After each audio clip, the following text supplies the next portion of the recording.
औज़ुबिल्लाहिमिनश्शैतानिर्रजीम बिस्मिल्लाहिर्रहमानिर्रहीम। अस्सलामुअलैकुम प्यारे बच्चों, आज डेट 6 जून 2020 है। Class 8 subject history. टॉपिक हमारा वही है when people rebel 1857 and after. तो बच्चों इसके हम क्वेश्चन आंसर्स कर रहे थे, तो आज हम वही क्वेश्चन आंसर्स कंटिन्यू करेंगे। तो इसका सेकंड क्वेश्चन है what did the British do to protect the interest of those who converted to Christianity. Britishers जो थे, अंग्रेज़ लोग जो थे, उन्होंने क्या किया उन लोगों के इंटरेस्ट को प्रोटेक्ट करने के लिए जो कन्वर्ट हुए क्रिश्चियनिटी में। यानी जो इंडियन लोग कन्वर्ट हुए क्रिश्चियनिटी में, उन लोगों के फ़ायदा पहुंचाने के लिए ब्रिटिशर्स ने क्या किया। तो इसका आंसर है प्यारे बच्चों, after 1830 the company allowed Christian missionaries to function freely in its domain and even own land and property. जो ये क्रिश्चियंस थे 1830 के बाद उन्होंने क्या किया, उन्होंने अलाउ किया क्रिश्चियन मिशनरीज़ को कि वो अपना काम फ्रीली कर सकते हैं। ये क्रिश्चियन मिशनरीज़ कौन थे, ये कौन से लोग थे? ये वो लोग थे जो लोगों को मज़हब तब्दील करवाते थे, उनको मज़हब चेंज करवाते थे, उनको क्रिश्चियन मिशनरीज़ कहा जाता था। तो उनको ये अलाउ किया गया कि आप अपना काम फ्रीली कर सकते हो किसी रुकावट के बिना। और जो लोग कन्वर्ट होते हैं क्रिश्चियनिटी में, वो अपनी लैंड खरीद सकते हैं और उस लैंड को बेच भी सकते हैं। इन 1850 a new law was passed to make conversion of Christianity easier। 1850 में क्या किया ब्रिटिशर्स ने, एक नया लॉ पास किया, एक नया कानून पास किया to make conversion to Christianity easier, जिन्होंने जो और आसानी और आसाइश पैदा की उन लोगों के लिए जो क्रिश्चियनिटी में चेंज हुए, उनका काम और भी आसान कर दिया। This law allowed an Indian who had converted to Christianity to inherit the property of his ancestors. इन्होंने क्या लॉ पास किया? ये लॉ पास किया कि जो भी इंडियन चेंज होता है, अपना मज़हब चेंज करता है क्रिश्चियनिटी में, यानी अंग्रेज़ बनता है, अब उन्हीं के मज़हब में जा रहा था, अंग्रेज़ ही बनने जा रहा था, तो उन्होंने क्या किया, उन्होंने ये लॉ पास किया जो भी इंडियन क्रिश्चियनिटी में चेंज होता है, उनकी जो बाप दादा की जायदाद है वो उस पर उसका बराबर का हक है। जैसे पहले था, ये मज़हब चेंज करने से पहले उसके अपने बाप दादा की जायदाद पे हक था, अब भी मज़हब चेंज करने के बाद भी उसका ये हक बराबर है। पहले ऐसा नहीं था, पहले जो भी मज़हब चेंज करता था उसको अपने बाप दादा की प्रॉपर्टी पे कोई हक नहीं रहता था। लेकिन उन्होंने 1850 में ये लॉ पास किया कि जो भी चेंज करता है अपना मज़हब, वो अपने बाप दादा की जायदाद ले सकता है। Many Indians began to feel the British were destroying their religion, their social customs and their traditional way of life. बहुत सारे इंडियंस को ये फील हुआ कि ये जो ब्रिटिशर्स हैं, ये हमारे मज़हब को बर्बाद कर रहे हैं, हमारे जीने के तौर तरीके को बर्बाद कर रहे हैं, ये हमारे रहन सहन को भी बर्बाद कर रहे हैं। तो प्यारे बच्चों, थर्ड क्वेश्चन है व्हाट ऑब्जेक्शन डिड द सिपाहीज have to the new cottages that they were asked to use. सिपाहीज उनको बोलते थे, सिपाहियों को बोलते थे, क्योंकि ये जो ब्रिटिशर्स थे इनको सिपाही बोलना नहीं आता था, ये सिपाहियों को सिपाहीज बोलते थे। तो अंग्रेज़ थे तो इनको सिपाहियों को सिपाहीज बोलते थे। तो सिपाही जो थे उनको क्या ऑब्जेक्शन थी, जो उन्होंने न्यू कॉटेज बनाए थे बुलेट्स के लिए उन्होंने कॉटेज बनाई थी, तो सिपाहियों को क्या ऑब्जेक्शन थी उनको यूज़ करने में।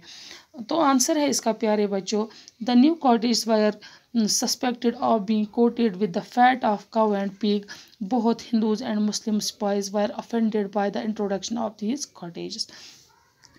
The new cottages were suspected of being coated with the fat of cow and pig. जो ये नए कॉटेज बनाए गए थे बुलेट्स के लिए, इन पे शक किया गया, ये कहा गया कि इनको कोट किया हुआ है fat of pig and cow से, यानी इनका कोट किया है चर्बी से। किसकी चर्बी से? गाय और पिग की चर्बी से। जो हिंदू और मुसलमान सिपाही थे उनको बहुत गुस्सा आया, ऑफेंडेड हुआ, गुस्सा होना, उनको बहुत गुस्सा आया, उनको बहुत गुस्सा चढ़ा, क्योंकि ये जो इसको यूज़ करने से before loading these cottage in the rifles, a sipahi had to bite it to open the wrapper. This affected the religious sentiments of Hindus and the Muslims, as the Hindus consider cows and holy, and the Muslims consider the pig as a dirty animal. क्यों क्यों इनको क्यों गुस्सा चढ़ा इसको use करने में? Before loading these cottages, क्योंकि ये बंदूक में ये बुलेट्स डालने से पहले क्या करना था, ये कॉटेज को क्या करना था, ये कॉटेज खोलने के लिए इनको मुंह से ये खोलनी थी, दांतों से ये खोलनी थी. In the rifle and sipahi had to bite it to open the wrapper.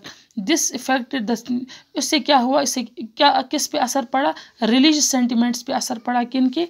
Hindus के भी और मुसलमानों को भी.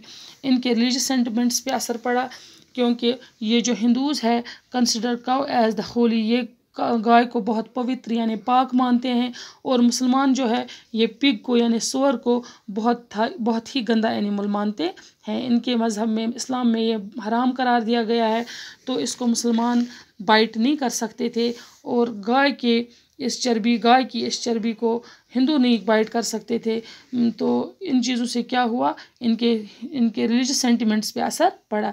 देयरफॉर द सिपाहीज refuse to use the new cottage. तो क्या किया, इन सिपाहियों ने इनकार कर दिया इन कॉटेज को यूज़ करने से. कॉटेज इस तरीके से बनाई हुई थी बच्चों, फॉर एग्जांपल ऐसे बनाई हुई थी. तो ये जो इसका ऊपर का हिस्सा, ये खोलना किससे था? ये दांतों से खोलना था. They felt the British were trying to insult their religion. उनको ये फील हुआ कि ये जो ब्रिटिशर्स थे ये इस रिलीजन को क्या कर रहे हैं? इंसल्ट कर रहे हैं, इसको बेइज्जत कर रहे हैं, इनके मज़हब को बेइज्जत कर रहे हैं. However, the perception that the cottages were tented added to the largest suspicion that the Britishers were trying to undermine Indian traditional society. ये जो इसको यूज़ करने की ये पीछे उनको क्या लगा कि ये जो ब्रिटिशर्स थे ये हमें बहुत छोटी नज़र से, बहुत गंदी नज़र से देखते हैं. तो उनको ये फ़ील हुआ, ये अंग्रेज़ लोग जो हैं, हम इंडियंस को, या मुसलमान हो या हिंदू, हम इंडियंस को बहुत छोटी नज़र से देखते हैं. For their part the British did not pay enough attention to the growing level of sipahi discontent. तो जो उनकी नाराज़गी थी, सिपाहियों की जो नाराज़गी थी, ब्रिटिशर्स ने उसके कोई ध्यान नहीं दिया, उसकी परवाह किए बगैर क्या किया उन्होंने? कोई परवाह नहीं की उनकी नाराज़गी की, बल्कि बदले में क्या किया? 85 sipahis were dismissed from service and sentenced to 10 years in jail for disobeying their officers. क्या किया? 85 सिपाही जो थे, 85 सिपाहियों को क्या किया? वर डिसमिस्ड, उनको नौकरी से निकाल दिया और उनको 10 साल की जेल दे दी, क्योंकि उन्होंने अपने ऑफिसर्स को डिसअबे किया, यानी उन्होंने अपने ऑफिसर्स की बात नहीं मानी. तो प्यारे बच्चों, ये मुझे लगता है आज के लिए काफ़ी है. आप अपनी कॉपी पे भी लिख सकते हो, आपको इनके असाइनमेंट्स भी मिल जाएंगे, लेकिन चाहो तो लिख भी सकते हो. मैंने आपको समझाने के लिए और इनको समझाने के लिए आपको फिर से दोहराया. प्यारे बच्चों, आज के लिए इतना ही काफ़ी है. अस्सलाम वालेकुम.